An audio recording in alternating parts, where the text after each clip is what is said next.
Welcome to another episode of the Sports Bros Podcast, featuring the almighty B Live, the money man Scottie D, and your host, the head of creative, Eddy Kool. The Sports Bros Podcast is a sports podcast that's by the fans, for the fans, talking sports just the way you like it. And without any further ado, let's give it up for the Sports Bros. Once again, it is time for your favorite sports podcast, none other than the Sports Bros Podcast. Everybody is happy to be here. There's been a whole lot going on this week in the world of sports. Wait a minute. Scottie D flexing muscles. B-Live got the double thumbs down. It's a whole, like I said, it's been a whole lot going on. But enough of me, the HOC Eddy Kool, enough of my incoherent rambling. I'm going to introduce two of the best co-hosts in the world. Introducing first, the almighty B Live. What's happening? What's going on in the world today? You know what?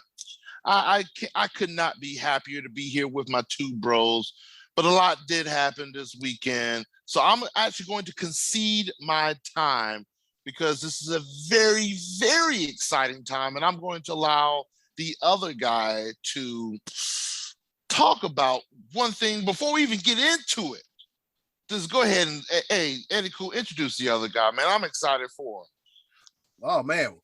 B-Live, a very short intro that's very weird. Well, the other guy, the pride of Washington, Pennsylvania, and he still has his finger attached to the rest of his hand. The one, the only, the money man, Scottie D. For the land of the free and the home of the brave, USA. USA.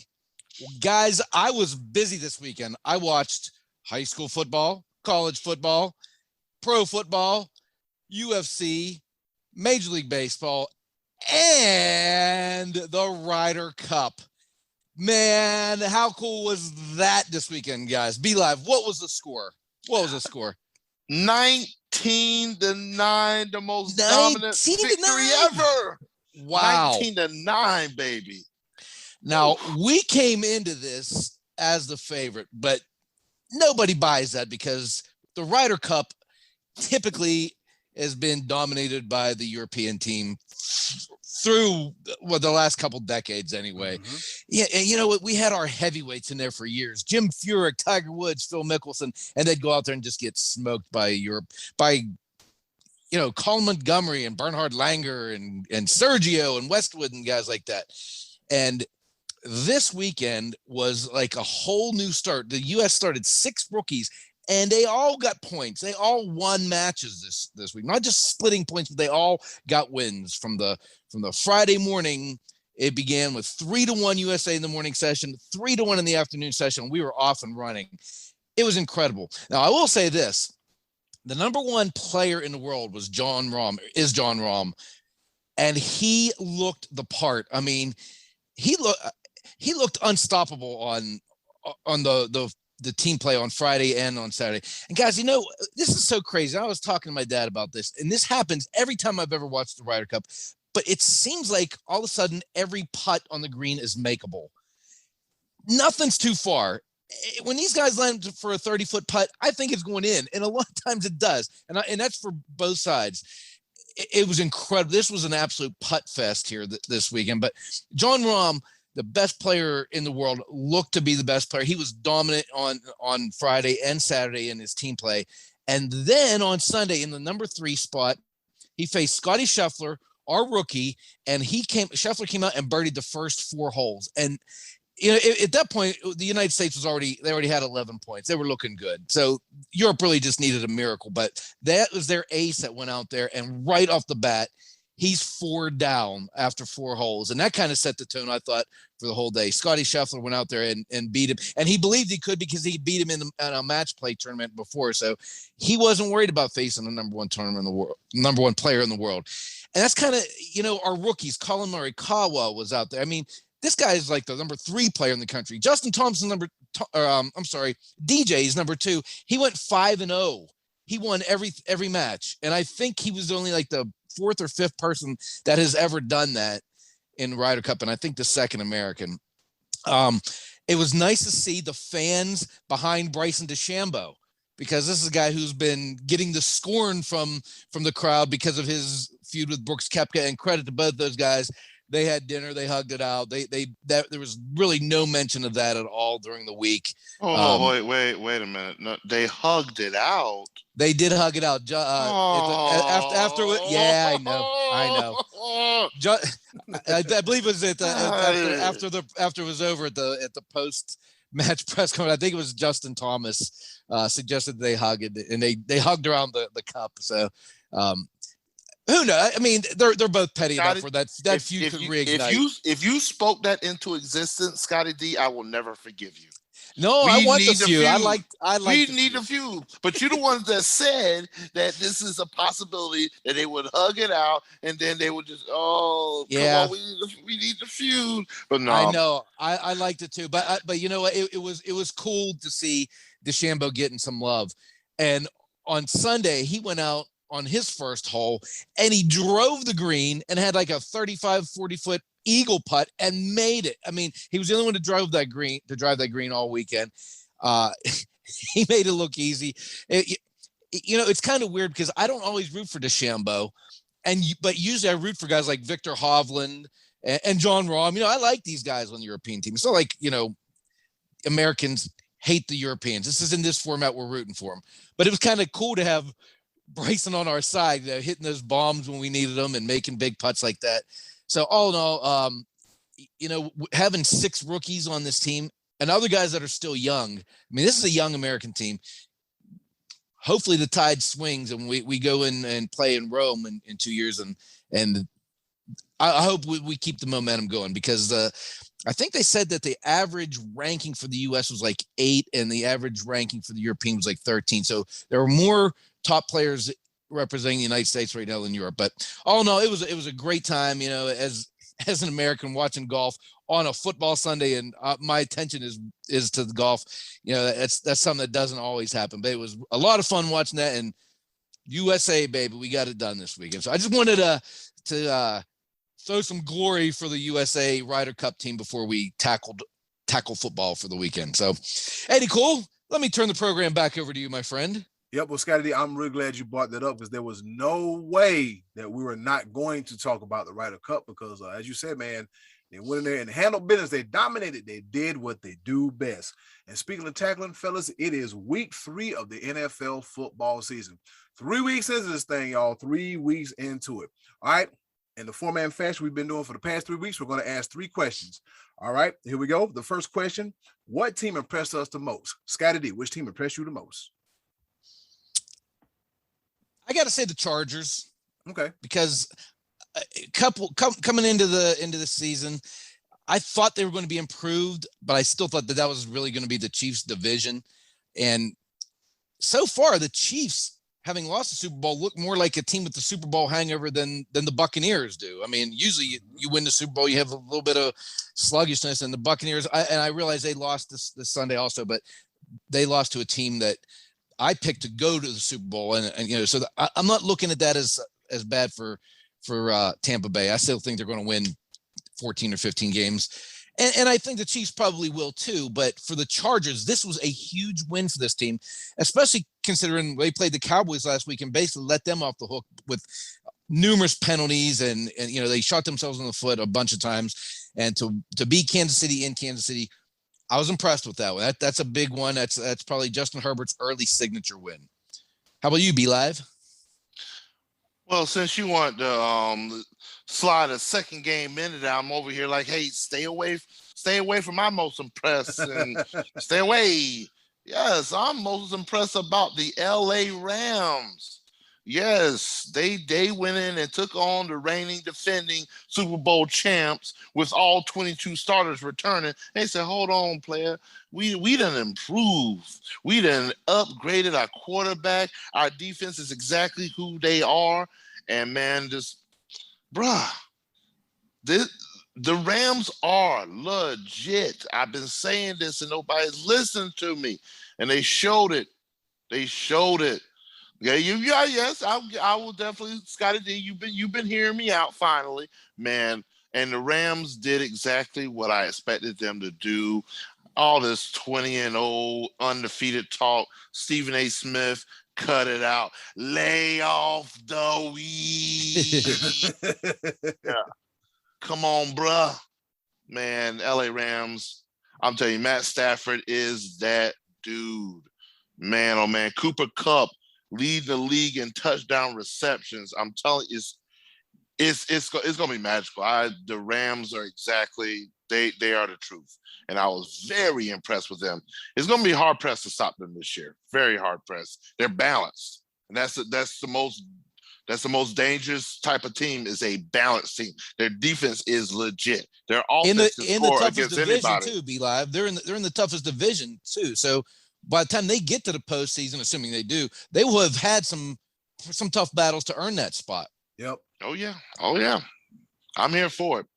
LA Rams, let's get it. Let's go. All right, let's see though. That leaves me, of course. They save the best for last. No, anyways, I'm going to go ahead and say it, fellas. I am going to go ahead and say the Cleveland Browns. They impressed me this weekend, and I'll tell you why. Myles Garrett, Jadeveon Clowney, a pass rush. The Browns playing Browns defense. People go, oh, they're playing against the Bears, but the Bears have some talented people on offense as well too, all right? But they held the Bears to 47 total yards, right? 47. Is that right? Is that true? I'm looking at it right now. Yeah. Oh my gosh, I didn't realize that. Yeah. Oh, don't worry. I'm gonna get to them.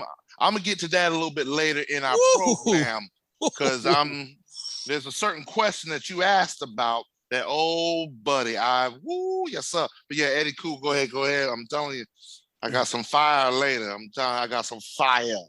Yeah.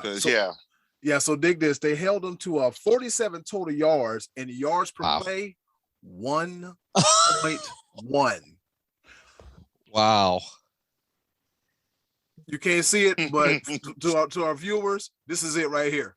The absolute stats, right? And the biggest stat is 9. Count them. 9 sacks. They had 9 sacks. Sheesh. Was there even an offensive line playing? Anybody want to tell me, was there even like what in the hell you put Justin Fields in? He holds the ball too long. I mean, granted, he didn't have a great game as well too. It was just bad all around for the bad news Bears, literally and figuratively. It was all good for the Browns, man. The Browns are a top 10 defense, and they're not to be played with.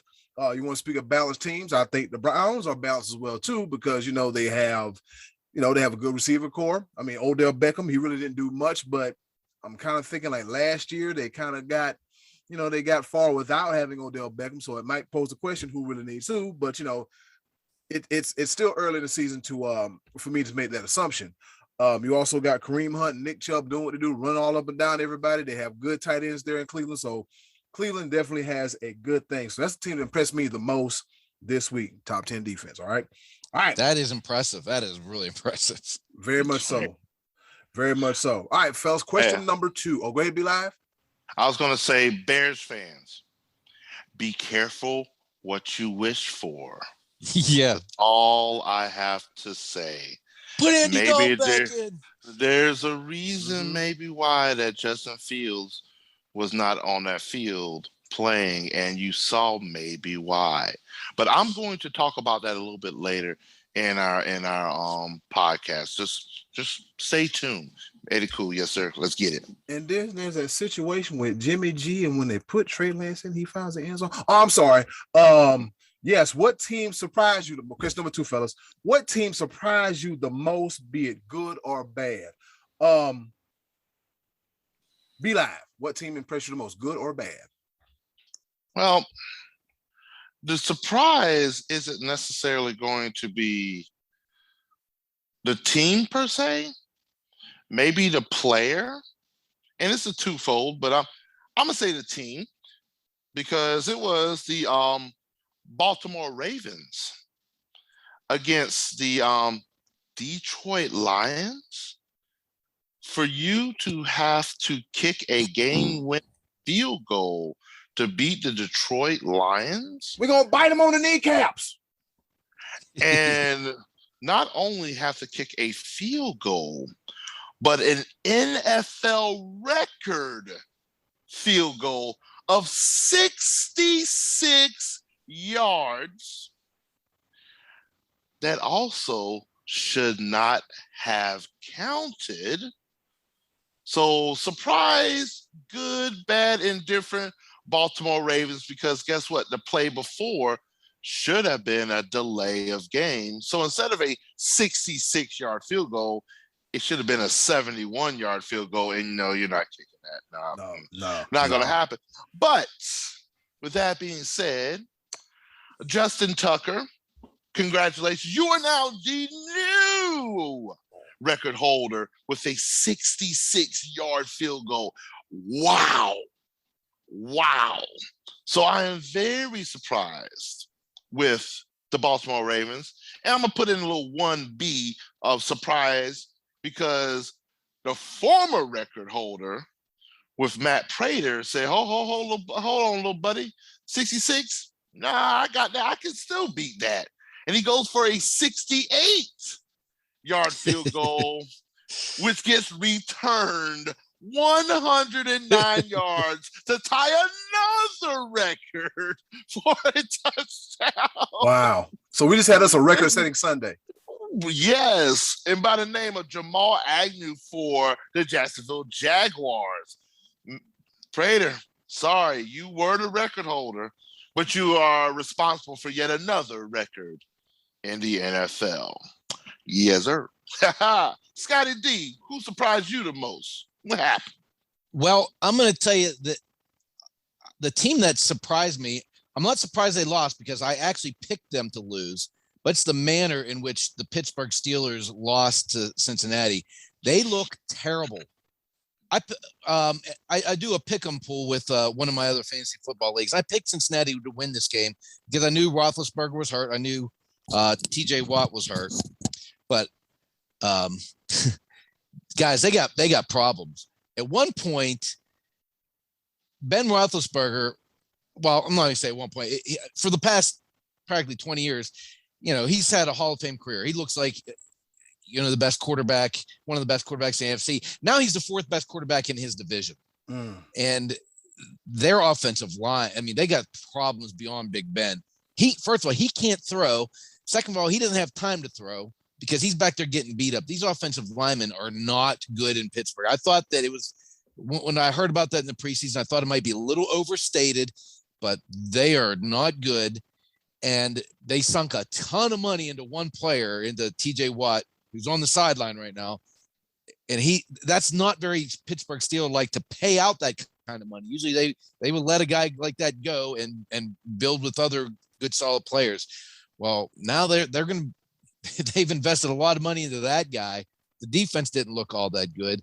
They're going to need a couple of drafts, I think, to get back. They're going to have to find their quarterback of the future in that draft because he's not on the team. It's not Rudolph or Haskins. He's not on that team. And they need offensive linemen in the worst way. So that team, remember this time a year ago, they were on their way to 11-0. Yeah. Last year, November, they hadn't lost yet. Because you remember how people was like, oh, they got to be the worst 11-0 team there is. I'm like, well, if you're 11-0, then you can't be that bad. And then, I think, once they lost that first game, it slowly started coming apart. It did. And the local yokels there, they want Roethlisberger gone. They want Tomlin gone. We got to get another quarterback up here in Pittsburgh. Pittsburgh's got some problems. And it's beyond that. Like I said, I really did think that Cincinnati was going to win that game, but Pittsburgh looked lousy, and I did not expect them to look quite that poor. I'm a little surprised at how bad they look. Eddie? Hey, I wasn't surprised. I picked up Cincinnati's defense in all three of my fantasy leagues. I knew this was going to happen. I just for the sake of, I was like, Pittsburgh is a shell of their former selves, and it showed. I was not surprised at all. It was quite refreshing to see. Yes, sir. They cannot get the ball down the field. They can't throw it down the field. Najee Harris, feed the man. You see Najee Harris. Hey, fellas, they can't block for him though. He can't get going. They're shutting him down. What you doing there, Eddie Kool? What you got? This is the bottom the bottom, all right, as far as Pittsburgh goes, and it's slowly doing this. But I listen, man, that was a team that just was a disappointment to me this week, was the Pittsburgh Steelers, because how in the world are you gonna have Najee Harris run for 40 yards on 14 carries? Let me look at my notes right fast. I'm make sure I ain't tripping. Yeah, on 14 carries, 40 yards, right? Just take a wild guess who the leading receiver was. Najee Harris. Ding, ding, ding, ding, ding. Yes, Najee Harris had his first career 100-yard receiving game. He hasn't had his first 100-yard rushing game yet, to the tune of 14 receptions, 102 yards, with an average of 7.3 yards a catch. And that's great if they can. That's great if they can do that and mix in Claypool and Juju when he's healthy and these other guys. But that's not how you want to run your offense. Just dinking and dunking to the running back out of the backfield. Yeah, and Ben Roethlisberger went 38 for 58, 318, 1 touchdown, and 2 INTs. Be-Live, what does Pittsburgh need to do with the ball? They need to run the ball. But here's the thing. And when I mentioned that feed Najee Harris, I want to say get him outside of the tackle box. Like that's where you need to be. And once you do that, then you can start that play action and getting Claypool and Smith-Schuster involved into the game and everything like that. And that's what I was talking about with Pittsburgh. There's got to be a stat. I should look it up, but I don't even feel like it. Ben Roethlisberger record, with his record, when he's thrown the ball for more than 50 times, has to be 0-27. When he's thrown the ball more than 50 times, I know that's not a recipe for success. I can't imagine he's done that many times, though. Yes, he has. That many? Yes, he has. He's done that a lot? Huh, the past 2 or 3 years, watching Ben Roethlisberger, they've been very pass-heavy. That's why they drafted Najee Harris in the first round. True.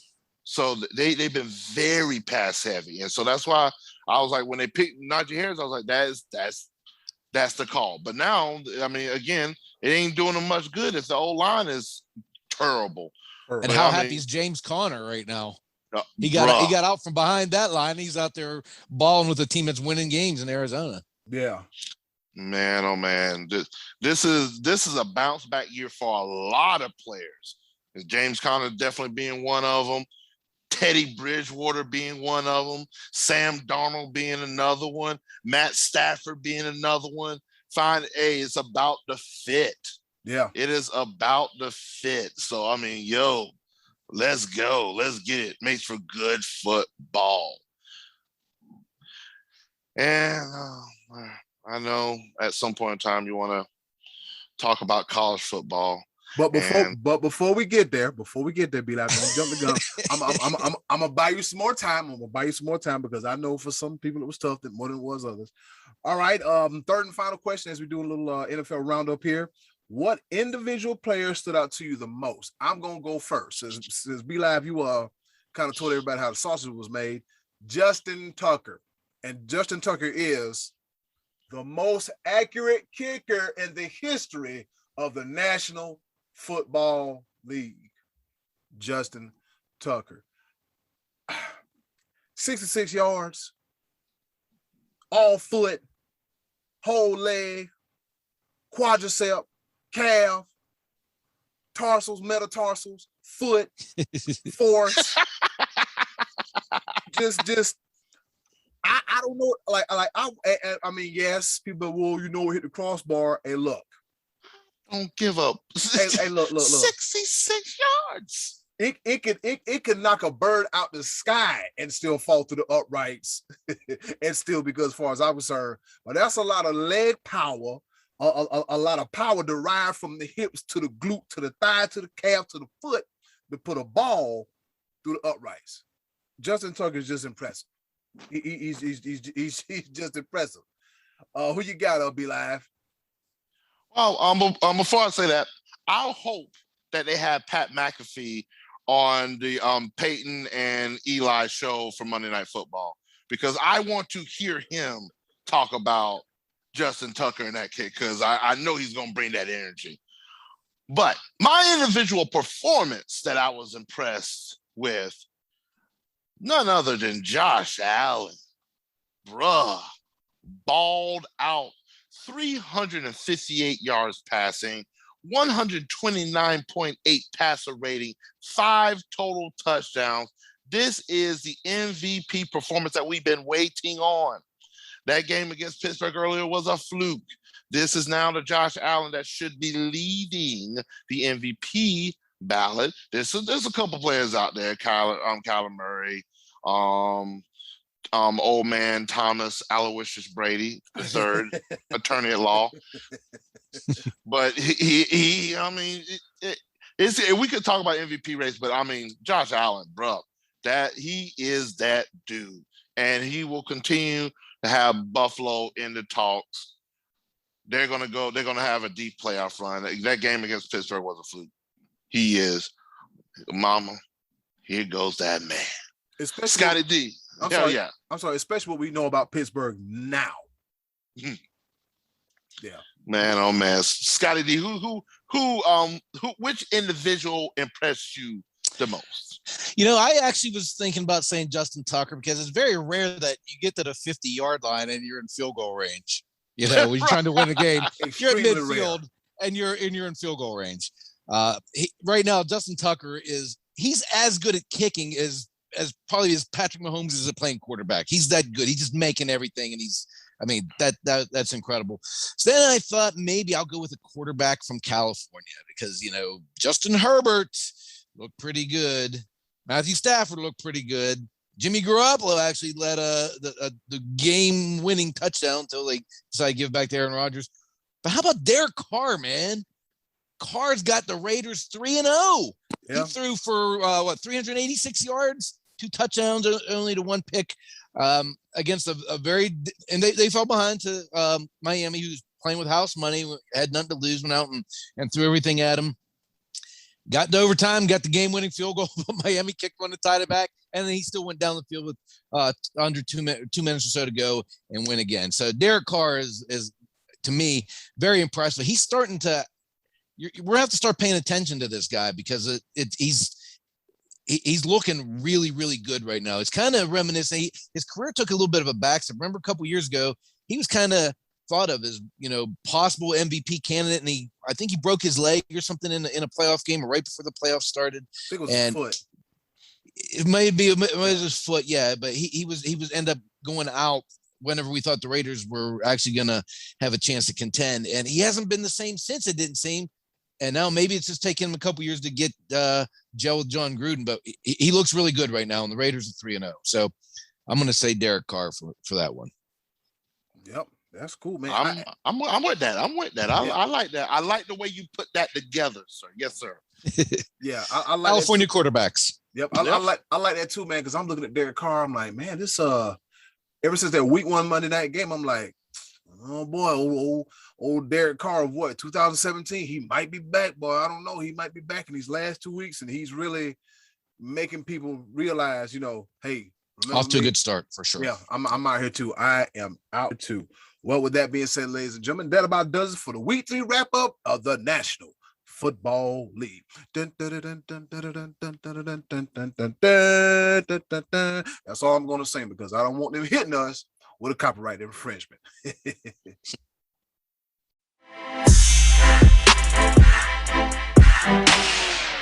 All right, now we move on into another segment, also known as the recap in college football. But you know what? We're going to do something different, because us here at the Sports Rose Podcast, we know that as long as things kind of stay the same, they kind of get mundane, old, and boring, but we don't want to bore you. So we're going to do something different. So we have our college football aficionado in the house, the almighty B Live, and we're going to introduce a section called the B Live Top 5. B Live, explain to the world about the B Live Top 5 and how we're going to participate in it. What we're going to do here is that we're going to simulate how college football operates. As it sits right now, we have the 4-team college playoff, and that is the ultimate goal for every single team that's in the FBS. And what we want to do, what I especially want to do, is that I want to present to our listeners, to our viewers, what I think should be the top 5 ranking, as opposed to what the rest of the world thinks and sees. And I try to take out some of the SEC bias and all kinds of craziness and whatnot. Good luck. Yeah, good luck with that. But I'm going to call it as best as I can. I have a different view of things. So, do you mind if I stick around this week for the college football discussion? Please do. You will be pleasantly surprised. I am anxious for this. I am excited for this. So the Sports Bros podcast presents to you the Be Live top 5. And I'm going to start with number 5. My number 5 team goes out to the Big XII, the Arkansas Razor. Wow. Okay. Number 5 in the country, and there is a reason why.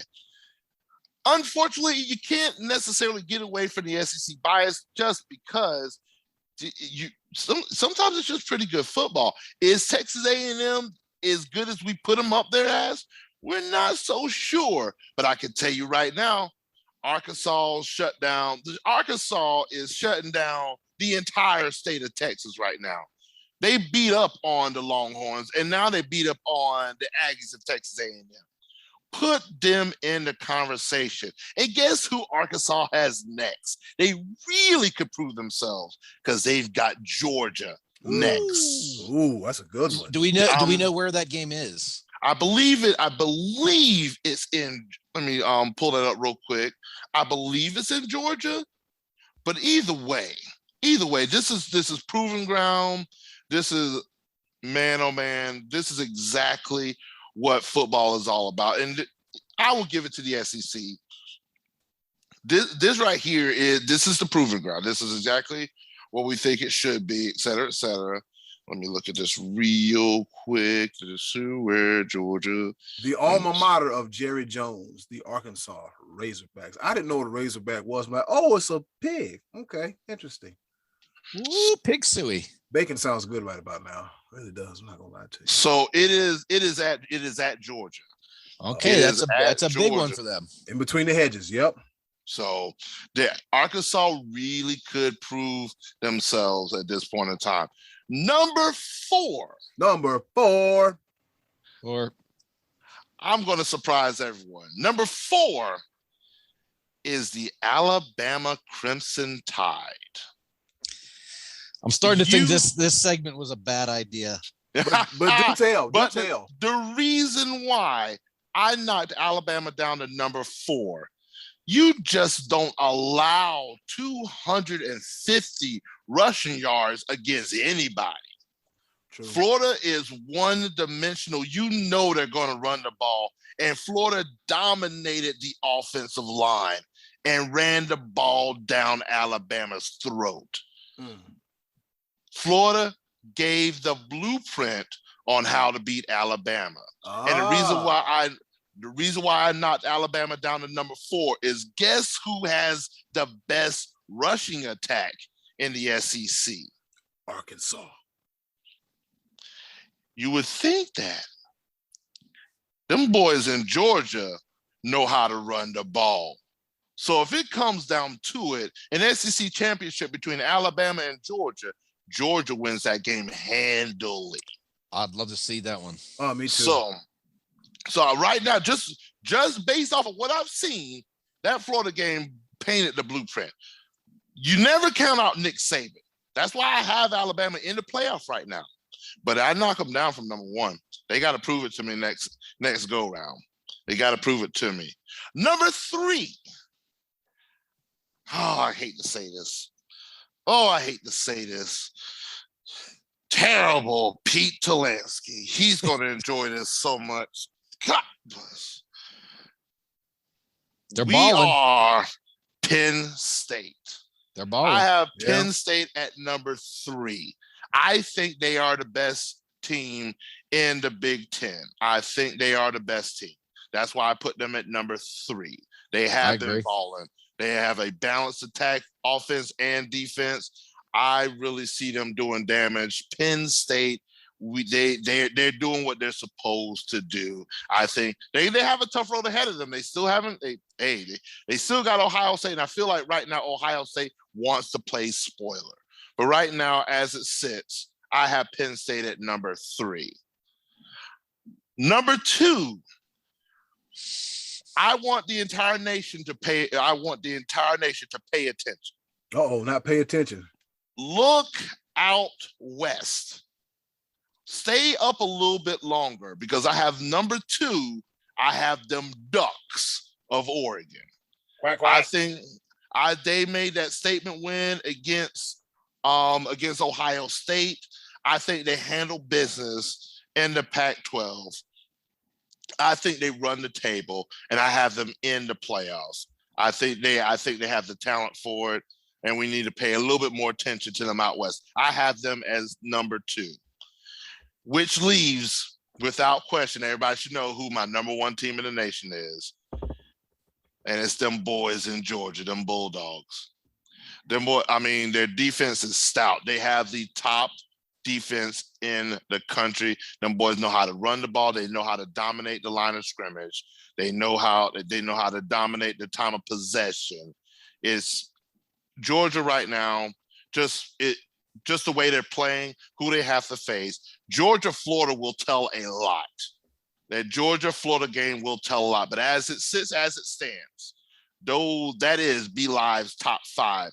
The reason why, especially I have it this way, is because the Big 12 and the ACC will not have a team in the playoffs. So let me ask you this: Did the West Virginia game against Oklahoma scare you off of putting them in your top 5? Absolutely. West Virginia had such a good showing. Yeah, absolutely.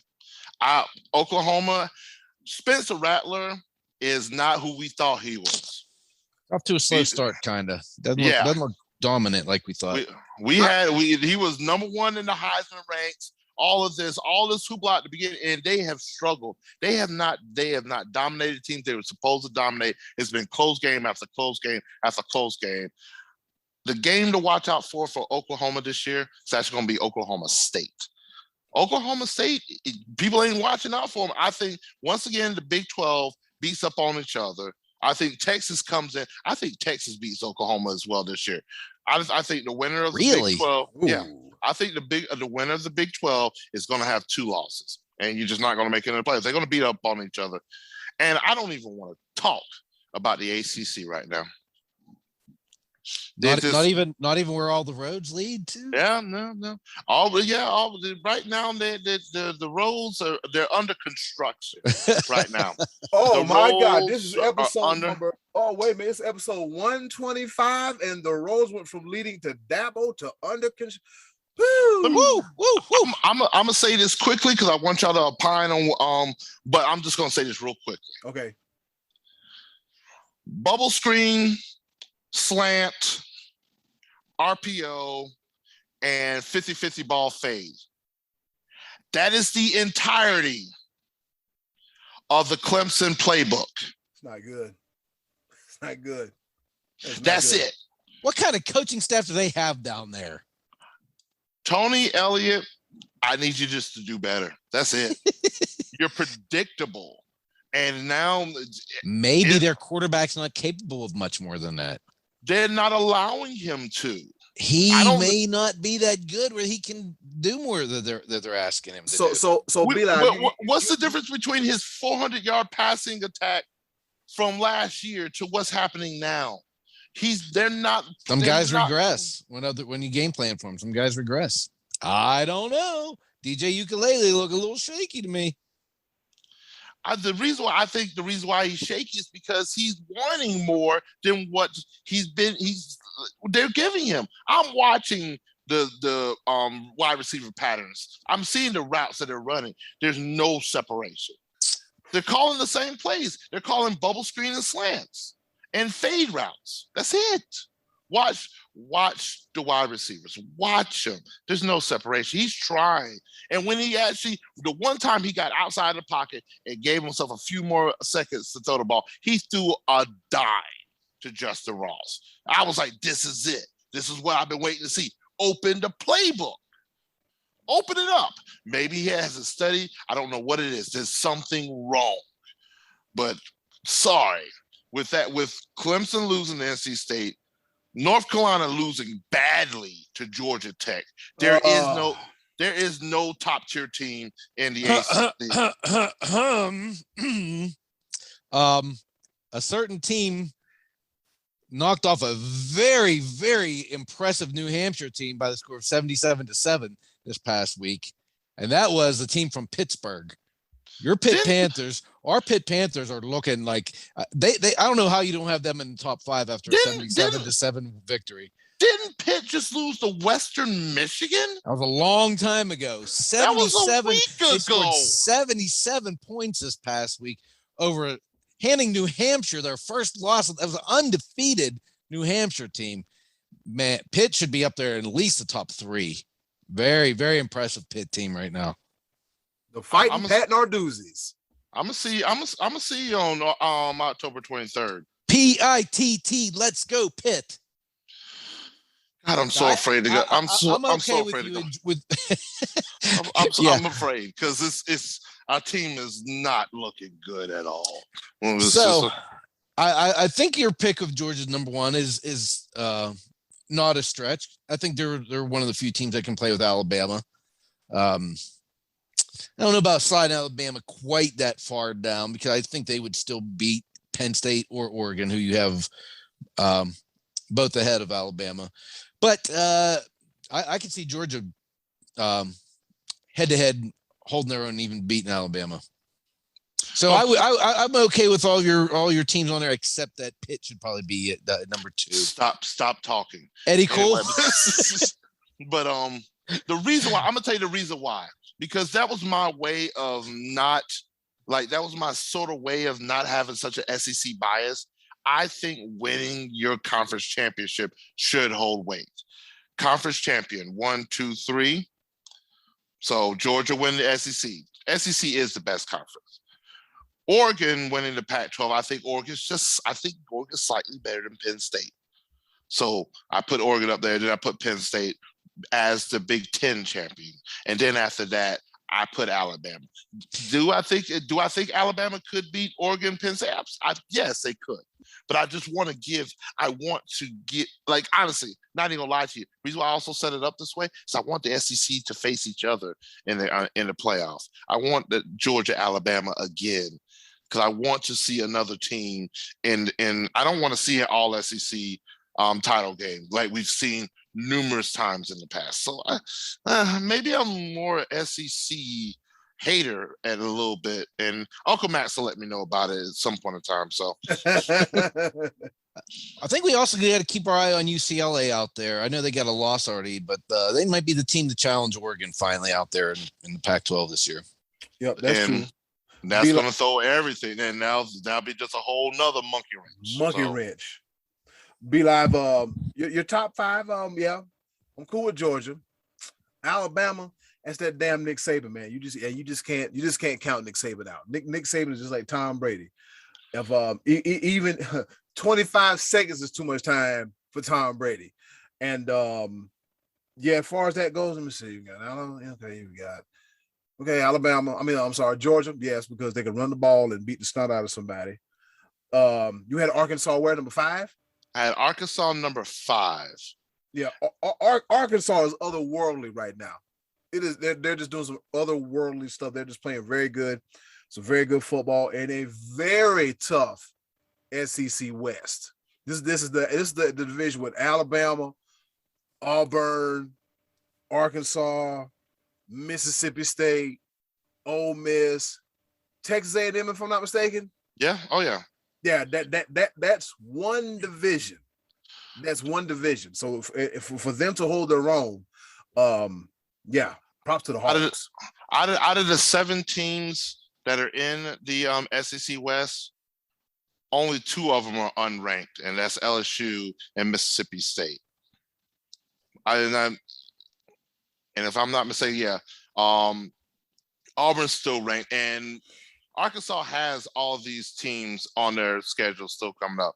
Like I said, they have Georgia coming up. They also have Ole Miss coming up, and they still also have Alabama. So Arkansas, I put them up there just for the mere fact.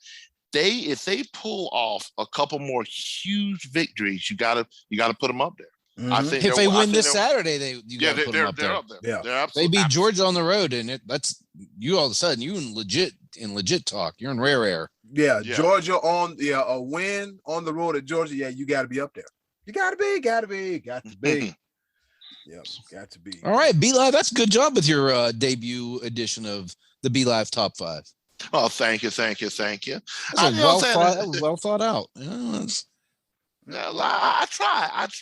I'm not just seduced by these other guys, these 4-letter networks, and their what they got going on. I really want to talk about some brass tacks, and I want to give some respect to where it's due, because we don't talk about the Pac-12, and I'm being very serious that the Big 12 and the ACC don't make it in. It just ain't it.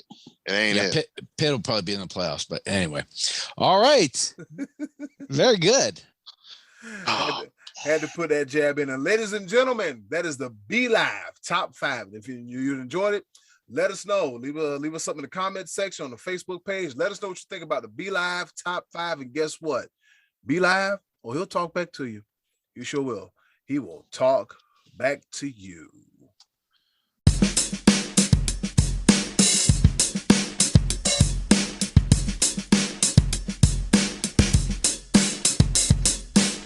A stellar debut for the B Live Top 5. Get ready to see some more of that throughout the rest of the college football season.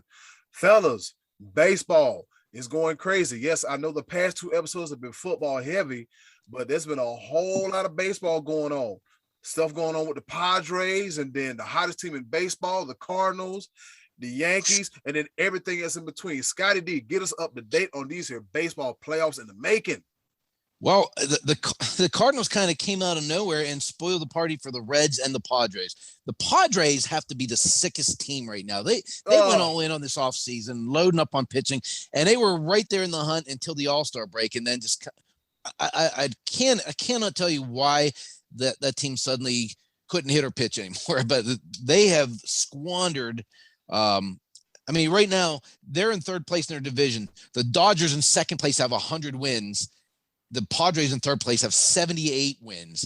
That's a huge difference. They're not even in the wild card anymore. So, B-Live brought a good point up to me the other night when you texted me. You said the second best team in baseball is going to have a wild card game this year. So it looks like the Dodgers, but who knows? They we got about 6 games left here.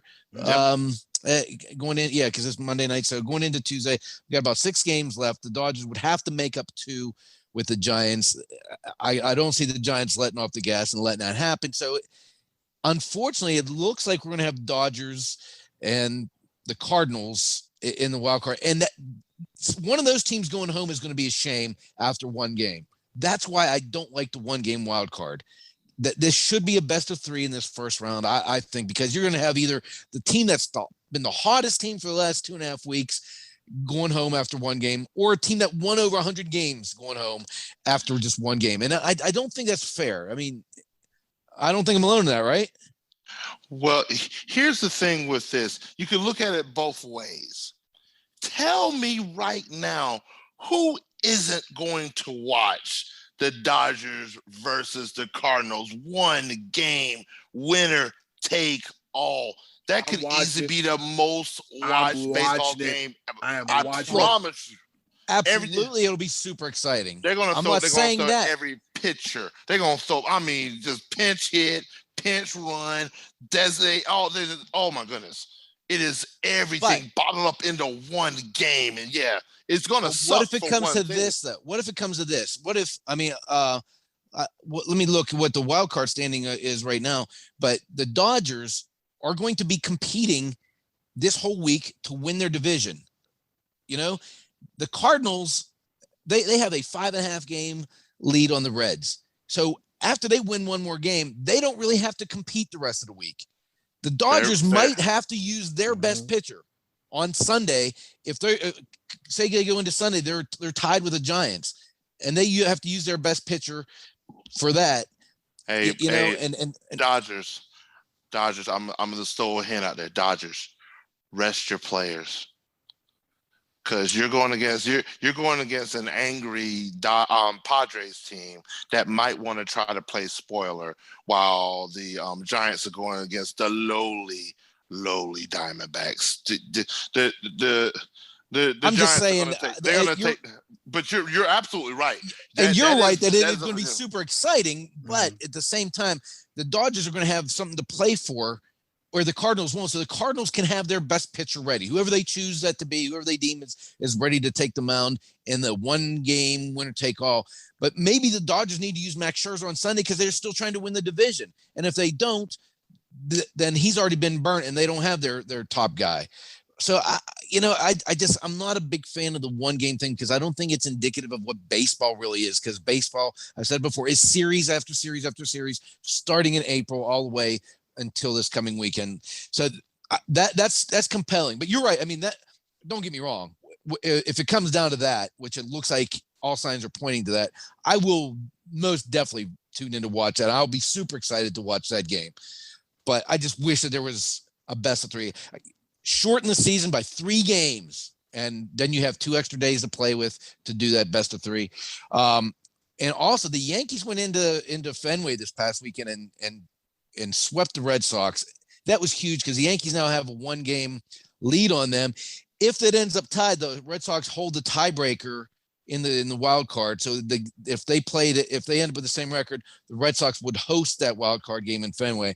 But the Blue Jays are only a game behind the Red Sox. So between those 3 teams, it's not a done deal yet. So those are the most, to me, the most compelling, exciting things to look at this week with 6 games to go. I mean, it's crazy how baseball plays 162 games, and there's still a lot to be settled in the final 6 games to be played. And don't dare forget out of everything that we just talked about, the most important series that is coming up in all of this playoff chasing is a 3-game series between the Atlanta Braves and the Philadelphia Phillies. Ooh. The Phillies are 2.5 games back. Yeah, they are still mathematically alive there. Okay. Phillies sweep Atlanta, the Phillies take over the division. If Atlanta wins 2 out of 3, the Braves clinch the division, and let's go ahead and call it a wrap. Yeah. Let's go. So, I mean, but this is huge. This first game is going to be huge. It's going to be big. It's going to be monstrous. This is what I'm talking about. We've gotten to 156 games. This is what baseball is all about.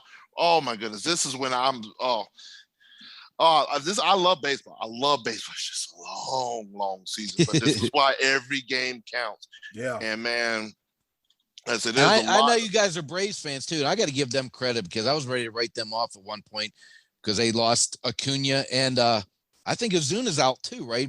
He has a domestic violence thing or something going on, right? Yeah, so yeah. 2 of their better hitters. He's battling that, and so like you said, Scottie D, I was with you too. I was like, I hope they make it, but if they don't, it's understandable. It's very. I picked them in the World Series preseason. I had them in the Yankees in the World Series. A tribute part of the Braves' success is having one of the most powerful infields in Major League Baseball history. Their position players, there's only been 2 times in MLB history that all the position players, first base, second base, shortstop, third base, all have 25 home runs or more. And they're only 2 home runs shy of all of them having 30, which has never been done in MLB history. So the only other team that's had 4 infielders have 25 or more home runs is the Miami Marlins. The Atlanta Braves are in very rare company. Yeah. And I think it's the 2008 Miami Marlins where I don't have their names, but they're the only other team where their 4 position players have 25 or more home runs. So man, so it's good stat. Good stat there, B-Live. That's it's almost like you prepared for this show this week. This is it. I'm impressed. B-Live top 5, and you're throwing out baseball stats. I mean, check you out. This is I like this time of year. This is like my favorite. This is my favorite time of year when it comes to sport. I'm not even gonna lie to you. Love it. So, but good Lord, the Cardinals 16 games in a row. The boys, this came from nowhere. They said, "Wait a minute, y'all have forgot about us." Yeah, and you know who's getting forgotten about, and it's largely because of that streak, is the Brewers. They are quietly 94-62. I mean, just think of that. The Cardinals have won 16 in a row. They're still 7 games behind the Brewers. Yeah, that just shows you how good the Brewers have been this year. So, they're going to be a team to watch. I mean, they're like the National League version of the White Sox. Both those teams kind of under the radar, not getting a lot of press. You know, it's the big teams, the West Coast battle with the Giants, Padres, Dodgers, and then yet Yankees, Red Sox, throwing some Blue Jays and Rays. And people aren't talking much about the White Sox. They don't talk much about the Brewers. But we will next week, because next week we'll be looking at our baseball preview, our postseason preview, I should say. We'll find out. We sure will.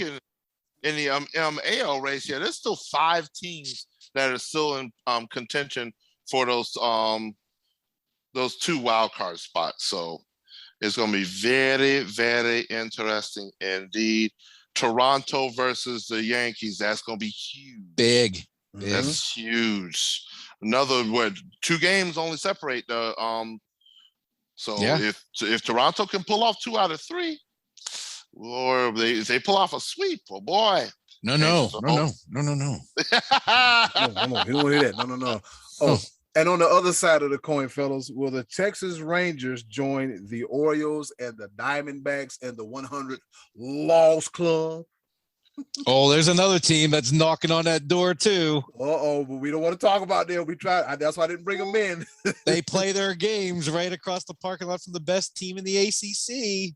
Oh boy, here we go. Them Buccos. Oh boy, hey, have you bought them tickets yet? Where are we? Yes. Where are we gonna get to see it? We're gonna be right inside the stadium. God, I can't stand him. Oh my God! Right inside of that, right on the inside. We're gonna be right inside the stadium. Right inside. Why are we friends? Why do I? Oh God! Because I invited you to be part of my podcast. That's why. I let you be my friend. So you're welcome. You're welcome. What the hell is going on here? It's been a not so hostile takeover. What is this? Like, where is Button something? Hit it. yeah. Where's she at? But we need her to come bail us out, Button, because fellas, it is that time once again. It is that time. It is that time. Don't even ask me who. In this case, it's time once again for our favorite portion of the show, the choices of the voices. And with that being said, come help us out. Hey, yo, Button, hit it and come help us out, because Scottie D done lost his mind. I don't know what the hell's going on here. And now, our favorite part of the show, the choices of the voices. Once again, thank you to the wonderful and ever so lovely Miss Button for introducing our favorite portion of the show. You heard the woman, the choices of the voices. She ain't got no right or reason to lie. But before I start my crazy, incoherent rambling, Scottie D, what's the question for this week's choices of the voices? All right. The question of the week was, who do you think is the best and worst head coach in the NFL currently employed as the head coach? Eddy Kool, we had a couple interesting answers there, I believe. Yep, we did have a couple interesting answers. All right, we're going to start off with Hot Rod, Rodney Belton. He says best is Bill Belichick. Yes, it says it here. It's Bill Belichick, defensive genius, blitz disguises, takes your number one weapon out of the game. And of course, his secret weapon, he cheats and gets away with it. And it says, if you ain't cheating, you ain't trying. I guess worse, it is way too early to say, but Urban Meyer. CB live for that one. If not him, I'll say Zach Taylor in Cincinnati. Got a glimpse of him when he was the quarterback coach in Miami when they were on Hard Knocks years ago. I just don't see it. So we got one, the best Bill Belichick, and 1A, Urban Meyer, and 1B, Zach Taylor of Cincinnati. I would say with Zach Taylor, it's still early. Well, I think he's trending the right way. Since he's improving, I still think they need offensive line help for their young quarterback, but Be live. I don't think he's terrible. Who else did he say? Urban Meyer. Yeah, well, I mean, he's early to comment on too, but Be Live, I'm sure you have an opinion on that answer. Be Live, do it. About Cincinnati's O-line? But I'm going to reserve. I'm going to wait on my comment from Urban Meyer. I'm going to wait. Then you're going to realize why a little bit later on in this segment. I'm going to hold back. Okay, fair. You'll know why. You'll know why. Ooh, I hear the jambalaya cooking, and I can tell already. All right, the Hall of Famer himself, Uncle Mac, says best. Bruce Arians. Great coaches help assemble great teams and coach them to the pinnacle of success. He's got a hellified staff too. Mm-hmm. So before Bruce Arians, he didn't assemble that team. Tom Brady assembled that team. he might have assembled his assistant coach staff, which yes, that I'll give him props to. But that team, yeah, his assistant coaches. Oh yeah, Todd Bowles, Byron Leftwich. But he has a hand in picking that, and he obviously got Brady to buy in. So credit to him because Brady could have gone anywhere else. That's true, and the weather in Florida helps as well too. Yeah, that helps. Yeah. I think the biggest bargaining chip was the weather, and then having Bruce Arians, and then I could bring AB, and I got Chris Godwin, and I could just pick him. Yeah, I got it. Leonard Fournette, come on, touchdown, Lenny, let's go. Or Lombardi Lenny, whatever they call him. All right, the worst Uncle Mac says is Mike McCarthy. He is so vanilla in his play calling. He has no clue when it comes to critical situations. When he gets the league, he coaches not to lose and then loses. I've seen this over and over and over again, and he hasn't changed. He has no clue on the defensive side of the ball. He does the worst job with the most talented team I have ever witnessed. He won last night against the Eagles, didn't he? Oh boy. looking into the future, huh? Here we go. Looking into the future. Mm-hmm. Well, you know what? Week 2 they did beat the best team in the.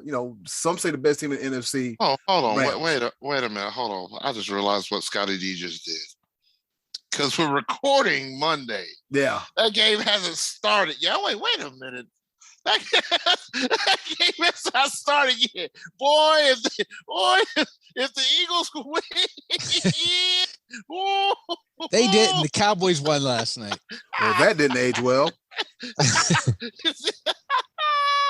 Oh boy! I'm gonna be watching intently. Boy. Well, what a game last night for Dak and Zeke! Wow, they showed out last night. Are we gonna have to redact this episode? What a game for the boys last night. Boys, CD and Zeke killed it, man. They helped me win my fantasy league. Wait, nah. Yeah, they had a great night. All right, here we go. We got a newbie, y'all. We got Brandon Soder-Penner, who also runs the Key on Sports Plus podcast network. So shout out to Brandon. And he says, I think the best is Bill Belichick until he retires. All right.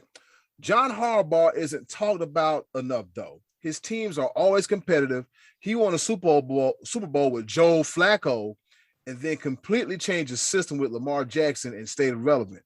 And it's still early, but David Culley of the Texans is looking pretty god-awful. Ooh, that's a good call on Culley, I think. He's actually – didn't he actually admit to being clueless the other day on something? I think he was but you know what? That dude was also dealt a bad hand. He went into that volatile situation. The worst hand. Yeah, he was and a bare cupboard from Bill O'Brien. It's and still got to win over Urban Meyer. But Eli, bring it back. Oh, okay. Bring it back. And who he said? What was his other? He said, the Harbaugh thing. Yeah. Now that's a great point because he's winning with two quarterbacks who couldn't be any more different from one another than Lamar Jackson and Joe Flacco. I mean, night and day. Not even considerably close to the same type of quarterback. And and you got to get a little credit for the longevity of that because he has evolved with his teams and they're right in the hunt. Yeah. I'm going to say something about John Harbaugh as well. He puts trust in his players. Big trust. He asked Lamar Jackson, "Are we going for it on 4th down?" He said, "Hell yeah." Won the game. He said to Justin Tucker, "You got this. You got this. 66 yards. You got this." He said, "If it was 67, I couldn't do it, coach, but I'll try it for 66." Yeah. Yo, that's just, I mean, and you got to think, as a player, that just motivates you to play even harder when you get the trust from your coach like that. So yeah, great answer, John Harbaugh. Great answer with that. Yeah, John Harbaugh, he's good, man. My sentiments are exactly, Brandon. He's not talked about enough. You know, he's not talked about enough. He is. The Ravens are ran good. You know, other than the we might need a holiday strength and conditioning coach as far as running backs dropping like flies. But that's a different buddy. Yeah, that's it. Yeah, but that's a different story for a different day. Trey Dizzle, we got to save the best for last. Here we go. I'm gonna summarize both of them, right? So he goes on to say the best coach in NFL right now is Andy Reid, and it's not even close. Got to be tripping. He took the sorry Eagles to 4 NFC Championship games in a row and a Super Bowl. JR might not like that, but anyways. Went to a new team and instantly turned them around and did it again. 4 AFC title games and 2 Super Bowls in a row and 1 Super Bowl win. He's the only coach in history to go to 4 conference title games in a row twice, and he did it with 2 different teams. Okay, all right, I'm with you on that one. That's a good point. Yep, very good.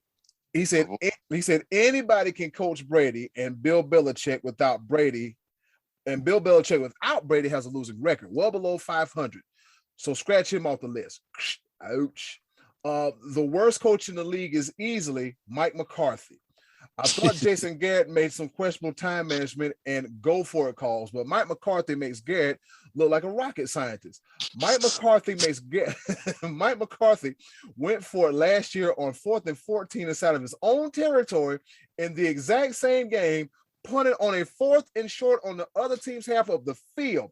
This year already, he's had the dumbest time management call I think I have ever seen this week against the Chargers, where he let 30 seconds just wind down on 3rd and 3 to settle for a 56-yard field goal by a kicker who is hurt and just came off his worst game ever versus a team who hadn't really been able to stop you all day. If not for Aaron Rodgers and one good year, Mike McCarthy would be one of the biggest show artists in coaching history. Mic drop. Oh, Lord have mercy.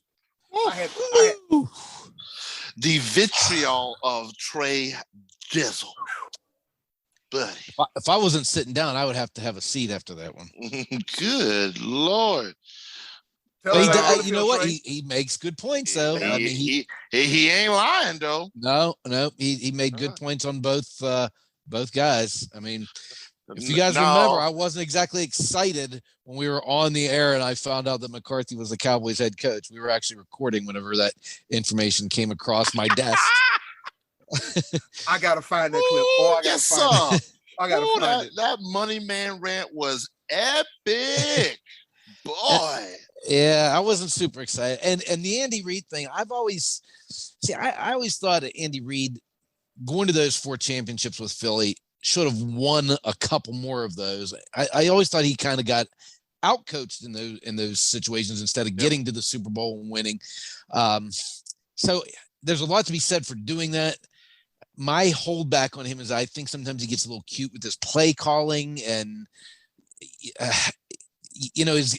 I don't know. To me, there's always been a little something missing with Andy Reid. I guess the maybe killer instinct, closing things out kind of thing. Now I've seen more of that in Kansas City. Obviously, I know he got it done, and having Patrick Mahomes is a big help. But still, I don't know. I think in order for Andy Reid to be considered the best, he would have to win at least another one with Kansas City because that team is stacked. And I still think that they're the favorite in the AFC when it's all said and done. I know they're 1-2 right now, but I don't think that's going to be the case all year. No. They'll right the ship. Kansas City will right the ship. Everybody's like, oh my God, they're at the bottom of the division. Hey, baby, we're going into week 4. We're going into week 4. I think it's too early to write that obituary. I mean, Super Bowl hangover. It does look like that. It does look like that. Yeah. Be Live, who you got? Well, yeah, I know y'all been waiting on this. But I'm not going to go the way you think I'm going to go. Oh. I'm just saying, I'm going to start off with the best.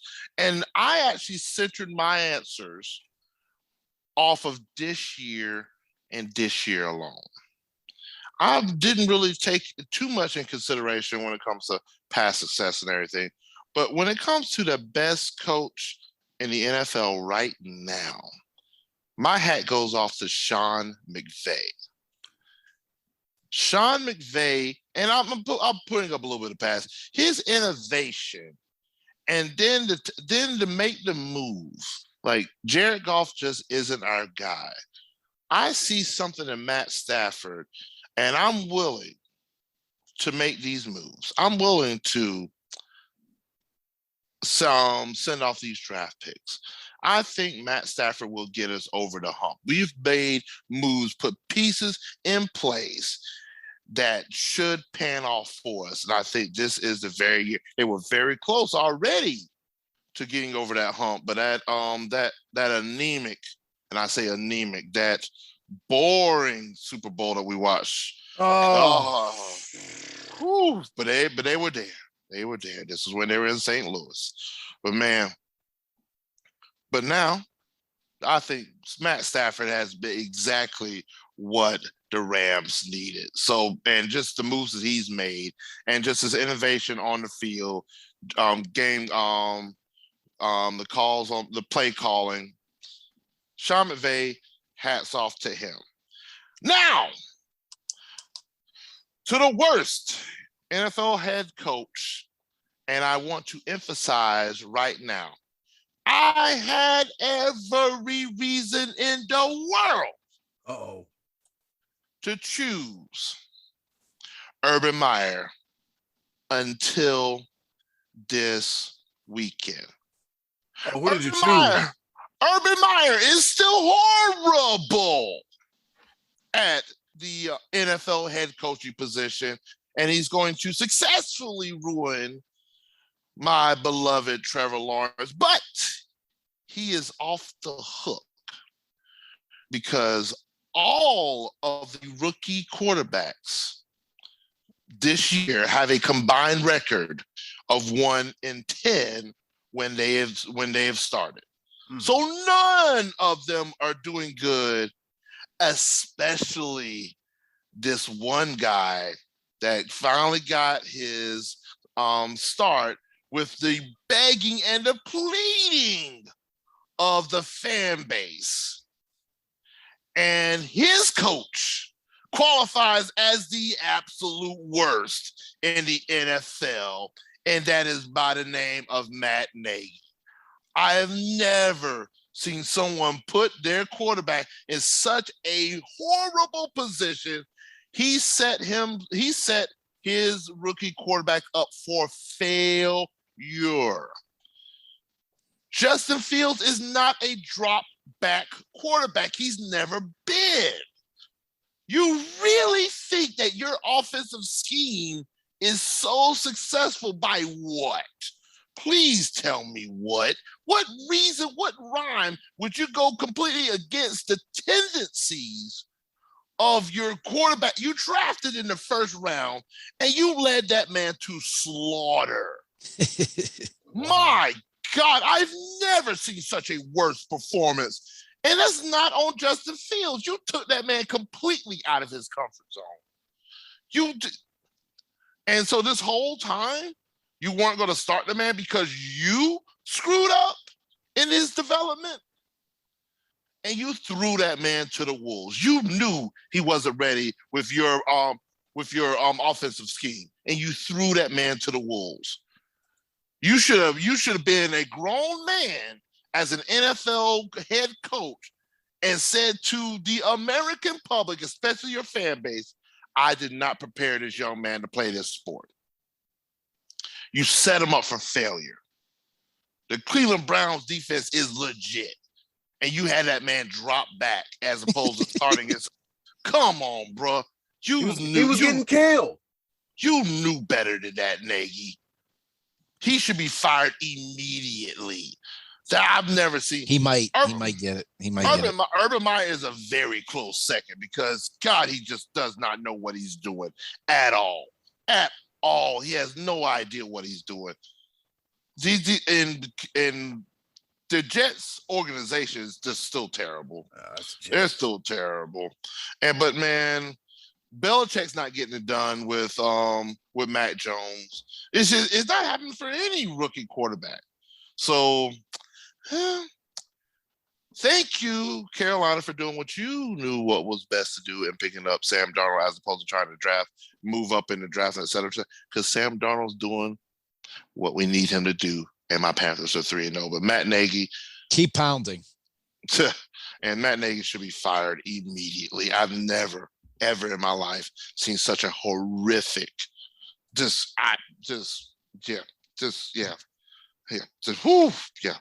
I'm good. That was terrible. Matt Nagy, really, bro. Whew. I think I've been waiting for this because I changed my answer yesterday because I saw it. I saw it before I'm like, what in the hell are they doing? He's never lined up under center. Nope. What in the? Okay, whatever. Okay, so just to summarize, you think Matt Nagy's terrible? God awful. Okay. All right. Understood. Okay. All right. Now I'll give you mine. And when we did our Super Bowl picks a few weeks ago, I picked the Rams because of Sean McVay, because of this reason, because I think he's the best head coach. So I'm going to agree with B-Live on this one. I know Belichick's had success and Andy Reid's had success, but right now today, I think, and if you remember when we were talking about it, I said this guy was in the Super Bowl a couple of years ago with Jared Goff. Yeah. I don't think he's not good anymore just because that's been a couple of years. You got to figure also, this guy is an offensive-minded guy. He kind of reminds me of a young Sean Payton, only with a little bit more energy and a little bit more fire to him. But he's an offensive-minded guy, yet the Rams' defense is really what's been carrying that team the last 2 years. And you have to figure that how many of his assistants have been plucked off of his coaching tree already just in the last couple of years. I mean, pretty much if you had dinner with Sean McVay, somebody wanted to hire you to be the head coach. So I think McVay has not made his last Super Bowl appearance. Obviously I said I picked that. I think he's good enough and this team is good enough where they could make multiple appearances. He's 35 years old. He's going to be around for a while. So I'm going with McVay. And then with the worst, a couple of my considerations been mentioned. I thought Nagy, he's been one that Culley is, was it Brandon, I think. Was that the guy's name that? Yeah, Brandon. Brandon. Brandon, yeah. Okay, Brandon mentioned Culley. I was all set to go with Pete Carroll, but they still win. I think they underachieve. I think Pete Carroll might be more overrated than terrible. I don't think he's that great of a head coach, but I got to go with Joe Judge of the Giants right now. And the reason I break that tie is because he hired Jason Garrett. He hired Jason Garrett. He picked a perennial loser to run his offense. That's got to be a strike against you. That's grounds for firing right off the bat. You hired Jason Garrett, and nobody else wanted him. And if I'm not mistaken, Joe Judge was never even a coordinator, was he? Wasn't he a special teams coach? He never ran an offense or defense. He was another guy who was pulled out of the Belichick coaching tree, and that actually has not been very successful. Guys assisting Belichick and going on to success. It doesn't happen that way. So that was a bad, questionable hire to begin with. The Giants are now 0-3. I think they started 0-2 like the last 5 years or something in a row, and I don't see them getting better. I don't know that Jason Garrett is he's not the right guy to lead Daniel Jones because he ruined a very talented Tony Romo. He never helped him to the next level. He didn't help Dak Prescott to the next level. And you pick this guy to help with your rookie quarterback. Joe Judge, you're out. You're gone. Eddy Kool. I applaud you. That's a spot on answer. I agree with you on that, man. But yeah, you're still not convinced that Matt Nagy is. I mean, he's the worst. But that was a very compelling argument for Joe Judge. Why not the clown? Yeah. You know, who can I choose as I can pick any one of 1,000 guys from the offense. How about Jason Garrett? Fired.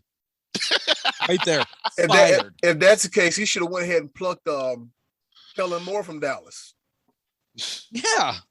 Jeez. I mean, let's be real. All right, so fellas, it's my turn.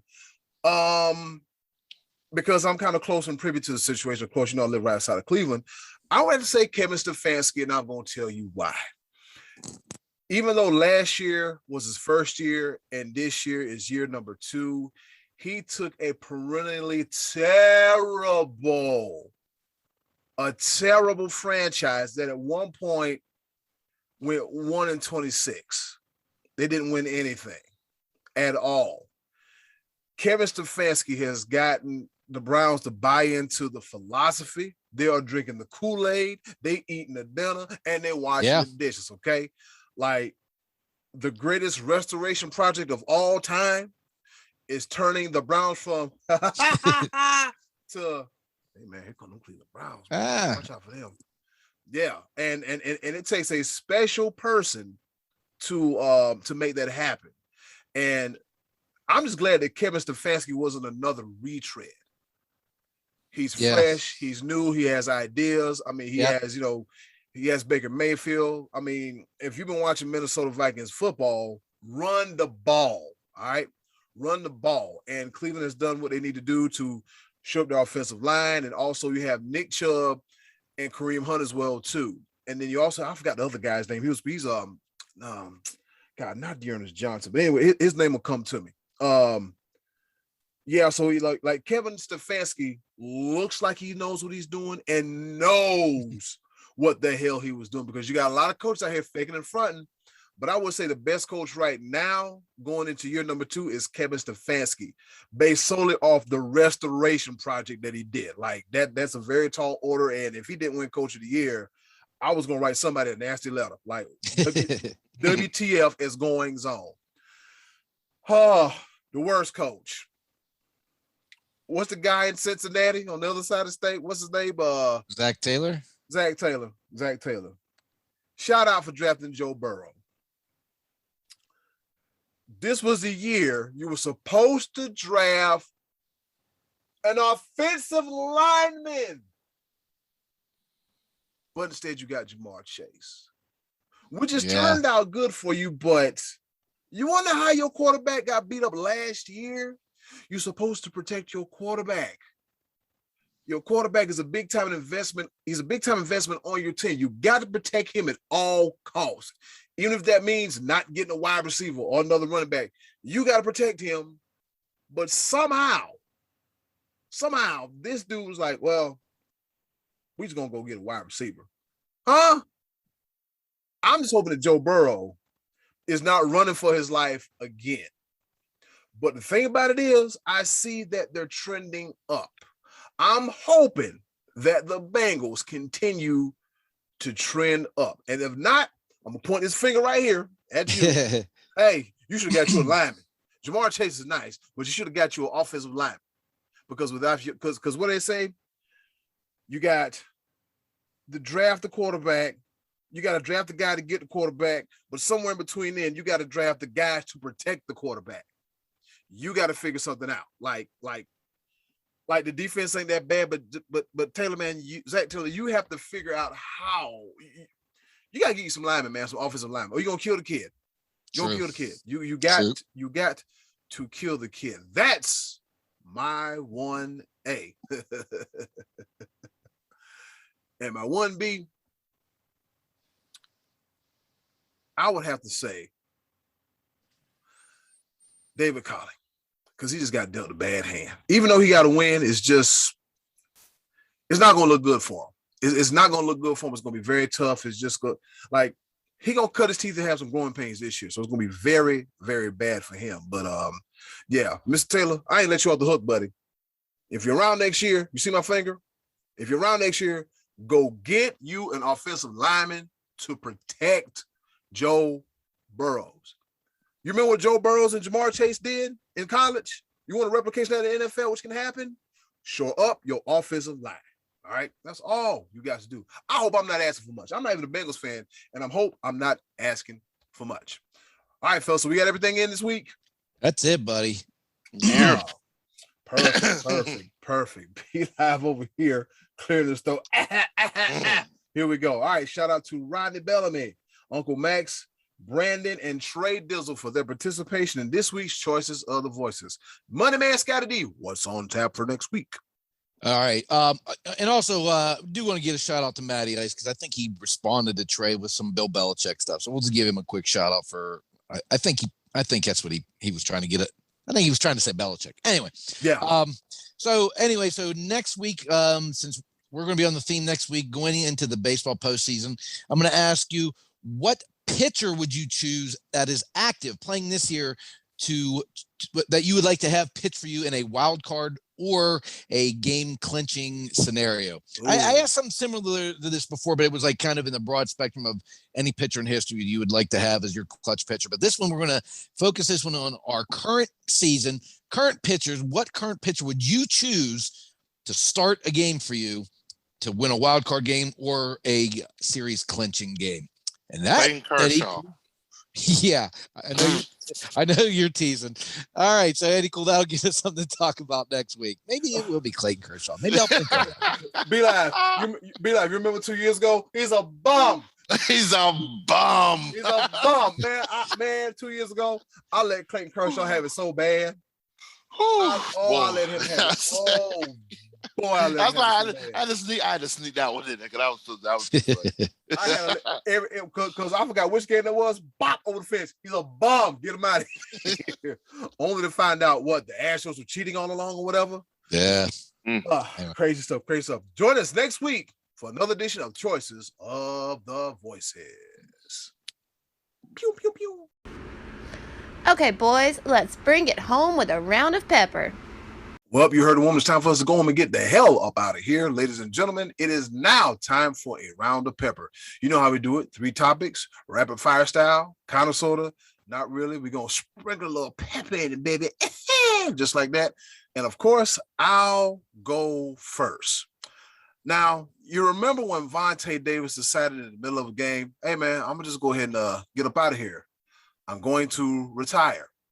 Well, Ohio State's Kayvon Pope said, yeah, I'm done with y'all too in the middle of the game. Now, dig this. This past weekend, the Buckeyes handled the Akron Zips 59-7 in week 4.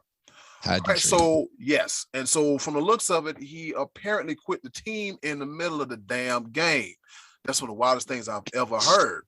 And so what happened was they were trying to substitute. He was like, nah, I'm staying on the field. This later resulted into him getting into multiple heated discussions on the sidelines. One of the discussions caught Ryan Day's attention, and Ryan Day said, hey, man, hit the showers. You're done, all right? He said, hit the showers, you're done. All right, then after that, Pope, he fired off 2 tweets during the game while they're playing the game, right?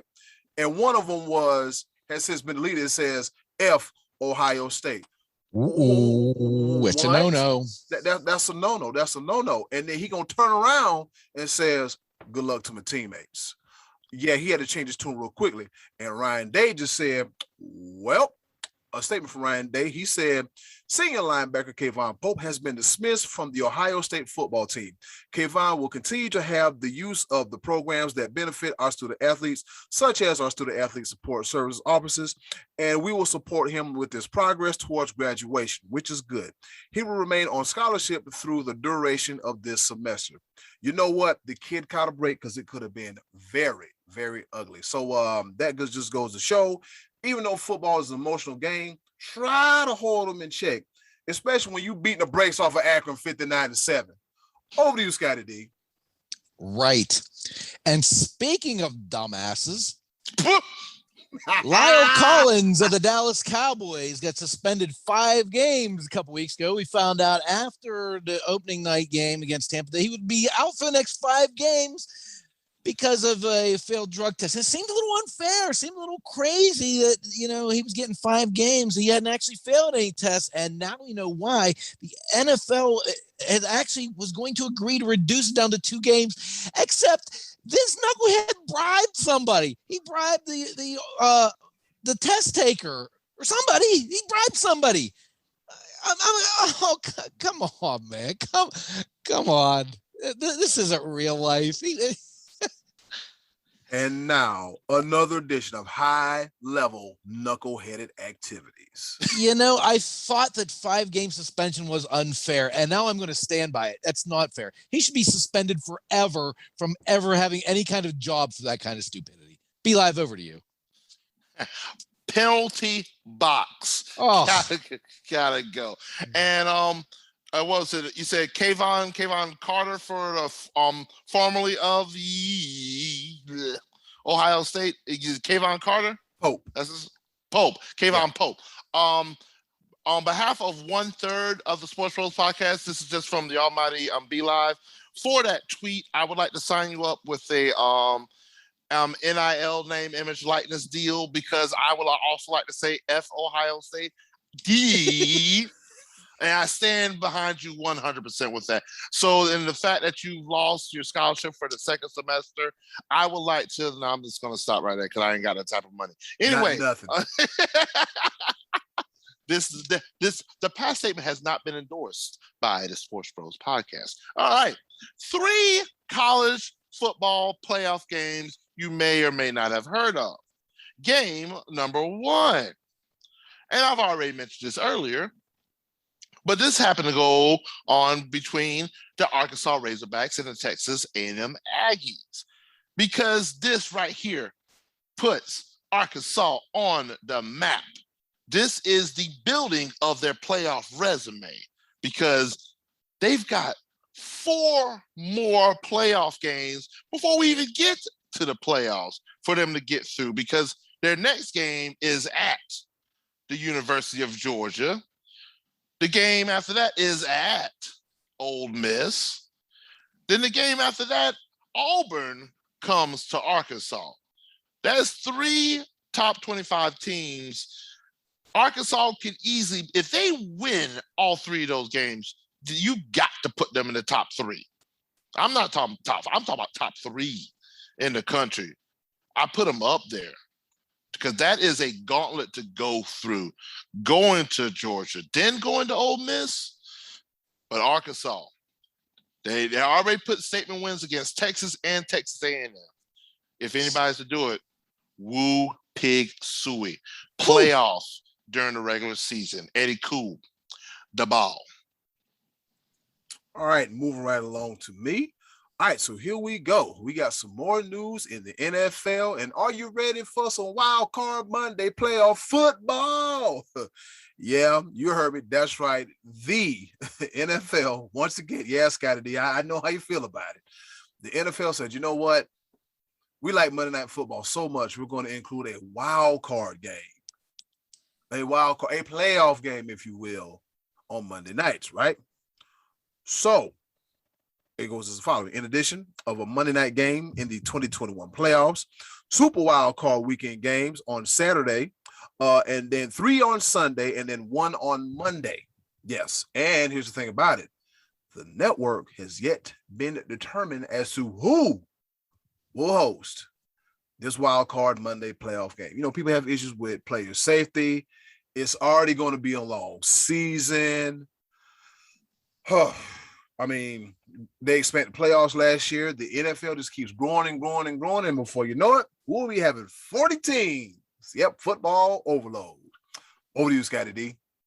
Yeah, I'm not a big advocate of Monday Night Football playoff and who's weekend travel, all that. You just shortened. So you took a team that potentially was playing on Saturday afternoon or Saturday evening, and you move that game from Saturday to Monday. And chances are that's going to be a team that's going to have to travel because that's a wild card team. So they're going to be going on the road. That's a short week. I don't like it. Not fair. Anyway, so the UFC staged a pay-per-view this past week. absolute classic in the featherweight division. Alexander Volkanovski and Brian Ortega. It was a bloodbath. It was a classic, a great fight. Volkanovski wins, and Henry Cejudo's tweeting he wants a piece of him, so maybe we'll see him come out of retirement. But last week, if you remember, guys, I told you the fight I was looking forward to was the 17 years in the making rematch between Robbie Lawler and Nick Diaz. And it went 3 rounds, and it was a slugfest for 3 rounds. They could have fought in a phone booth. They were just right in each other's grill, just throwing punches. And it was a classic brawl. Nobody taking anybody down, not even trying. And then in the 3rd round, Lawler connected really, really hard on Diaz. And he probably broke his nose. He had a considerable swelling and leakage there, and he didn't continue. He got down. Lawler invited him to get up and fight more. He stayed down, said, that's it. He's done. And I hope that meant that Nick Diaz is done for good, because as much as I love these Diaz brothers and found them all compelling, Nick Diaz has now been out of the fight game for many, many years. He said in the week leading up, I don't even really like fighting. I know I'm probably going to get beat up. And after the fight, he said, I had that coming. He didn't look to me like a fighter that was going in there to win as much as a guy that was going in there trying to survive. And he just didn't have that look of the mean Diaz brothers that I've seen in the past. So Nick Diaz gave us a lot of exciting fights in the past. I hope that was the last one, and he goes out with a decent show against Robbie Lawler. That's it, man. No more Nick Diaz. Be Live, over to you. Yeah. The nostalgia is gone, Diaz brothers. Love you. But yeah, it's time to keep it moving. Game number 2, college football playoff during the regular season. This might be of a little bit of a shock to you, but this would be the Colorado State Bulldogs versus the Iowa Hawkeyes. Why would you think this game would be a playoff game? It's actually the way that it went. Because I'm sorry, the Colorado State Rams. Rams. There we go. Rams, yes. I was like, But Bulldogs. yes, Wait a minute. but see, the reason why I messed up on that is because nobody even knows about Colorado State. But the reason why this is a playoff implicator is that Iowa, this was almost a trap game for them. Are they capable of being the top team in the Big Ten after being down to Colorado State after the first half? I don't know.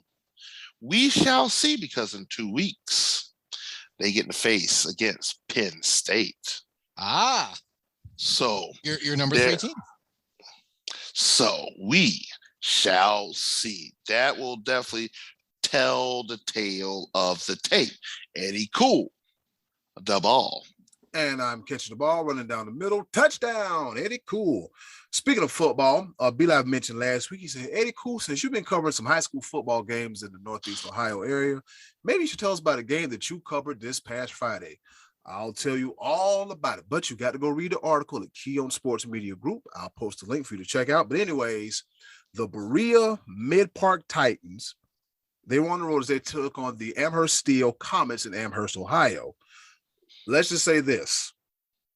The Titans are hot. They're on fire. They beat Avon Lake, which is considered an upset, and coming into the game, they rode a 3-game win streak, all right?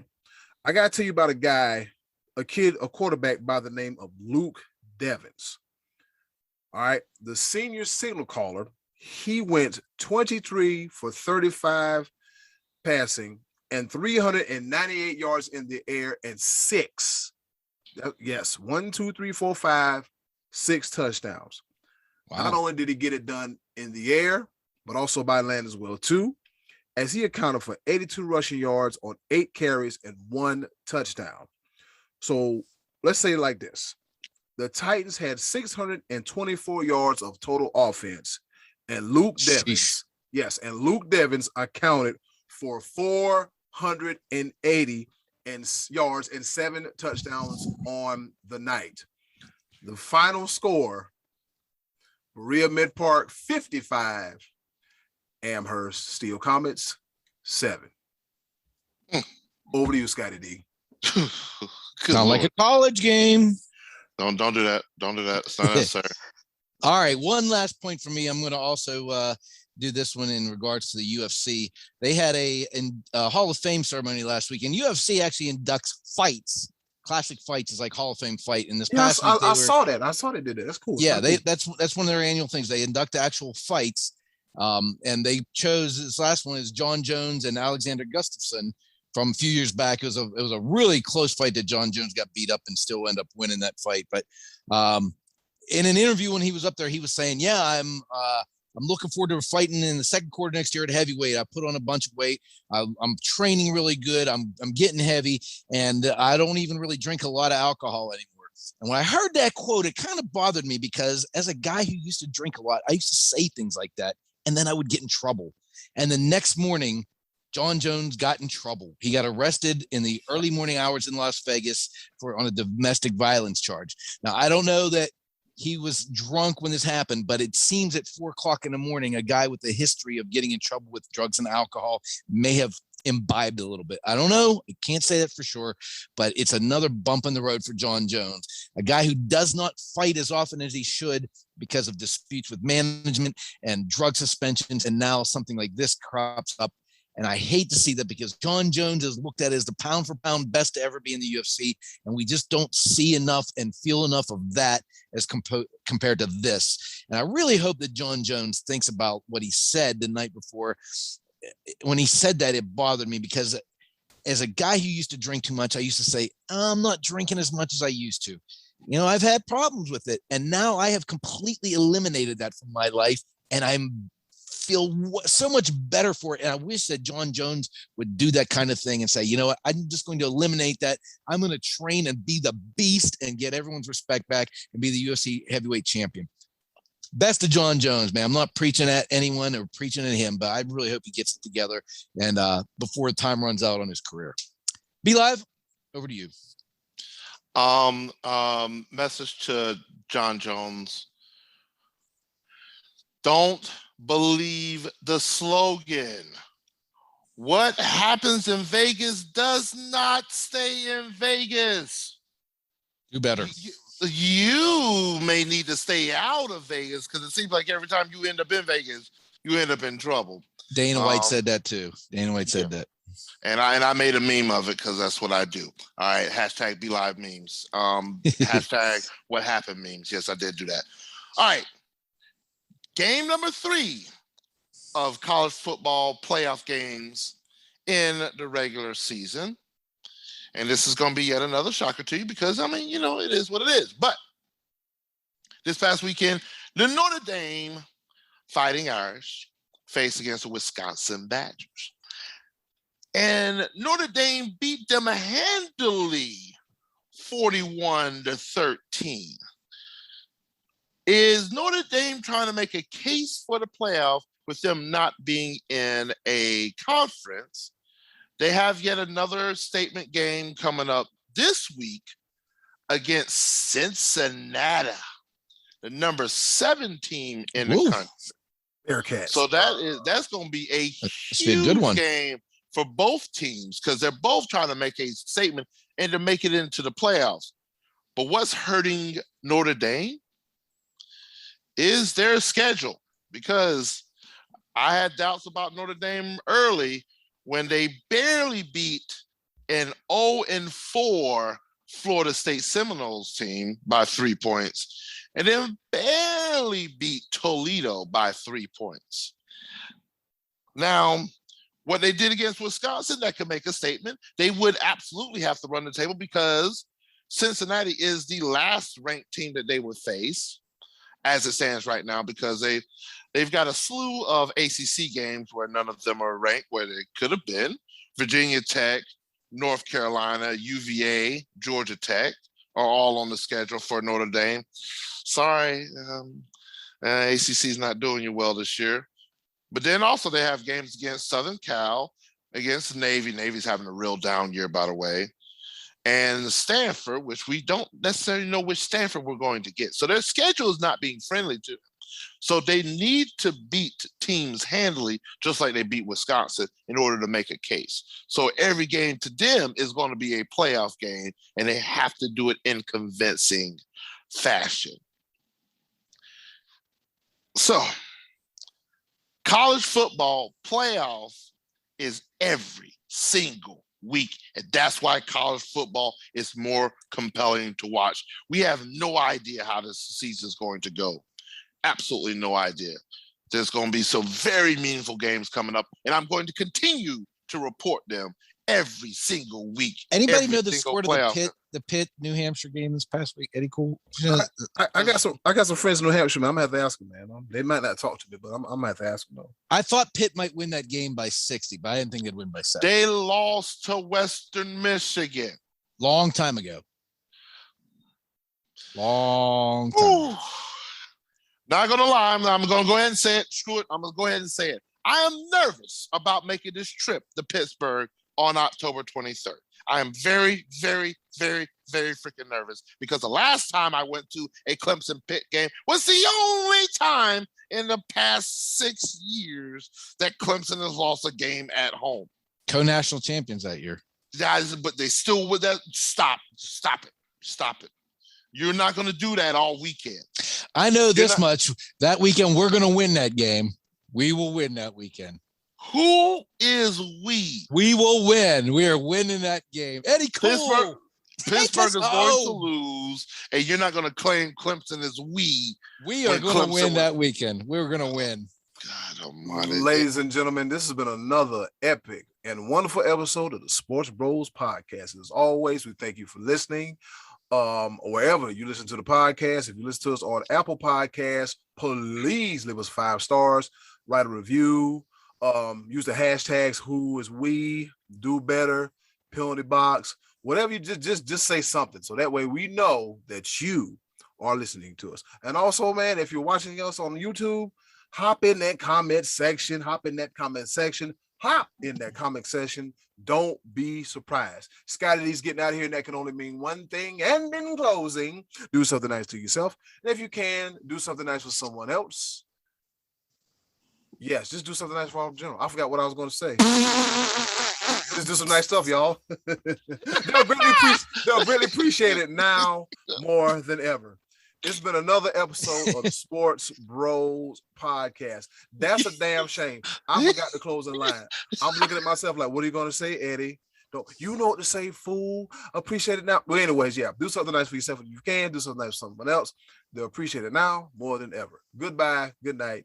Take care. USA. USA. USA. Yes, sir. See, I would leave the screen, but I fought the chair. I'm not trying to get hurt. Take care. See y'all next week.